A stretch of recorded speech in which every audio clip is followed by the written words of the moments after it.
ভিডিওটা বেশ কয়েকদিন আগের, পোস্ট করতে লেট হয়ে গেল। এটা ছিল আমার মামা বাড়িতে কি কি ধরনের ফুল আছে সেটা আমি তোমাদের সাথে আজকে শেয়ার করব। দেখতে পাচ্ছ, প্রথমে একটা আটটামণি ফুল দিয়ে শুরু করলাম, তারপর শিউলি ফুল, তারপর টগর ফুল। এই টগর ফুলের একটা অন্যতম বিশেষত্ব আছে, এটার স্মেলটা কিন্তু খুব সুন্দর আর একটু অন্যরকম দেখতে। তারপরে একটু খিদে পেয়ে গেছিলো আর বোনও এসে গেছিলো, তাই আমুল কুল একটু খেয়ে নিলাম।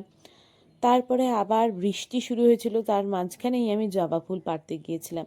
তোমাদের সাথে ফুলগুলো শেয়ার করছি, সেটা কেমন লাগলো কমেন্ট বক্সে অবশ্যই বলো। দেখতেই পাচ্ছ এখানে বোন এক ব্যাগ বাজার করে নিয়ে এসেছে, পাস্তা বিস্কিট, কিন্তু আমরা তো বেশি দিন থাকবো না, সেই জন্য পাস্তাটা আর খাওয়া হয়নি। আর এইখানে দিদার বাড়িতে দারুণ দারুণ সব ফুলের গাছ। এই জবা ফুলের গাছটা অনেক বড়, কেমন লাগলো সেটা অবশ্যই আমাকে তোমরা কমেন্টে বলো। খুব সুন্দর সুন্দর আর অনেক কটা ফুল হয়। এটাও টগর, পরিচিত টগর। সেই টগরের গাছটাও বেশ সুন্দর হয়ে বর্ষাকালে ফুলে ফেঁপে উঠেছে যেন।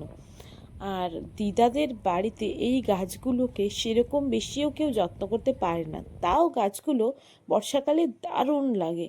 নয়নতারা ভরে রয়েছে চারিদিকে। আটটামণি গাছ থেকে বিভিন্ন ধরনের গাছ দিদার বাড়িতে শোভা পাচ্ছে।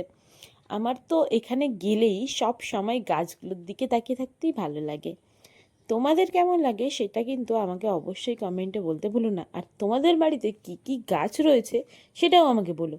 দেখতেই পাচ্ছ দিদাদের বাড়িতে গোলাপ ফুলের গাছটা কত সুন্দরভাবে ফুটে রয়েছে, আর কত গোলাপ ফুল রয়েছে।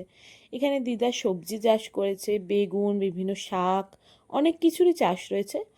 আর তারপরেই আমরা চলে এলাম কোলাঘাটের উদ্দেশ্যে।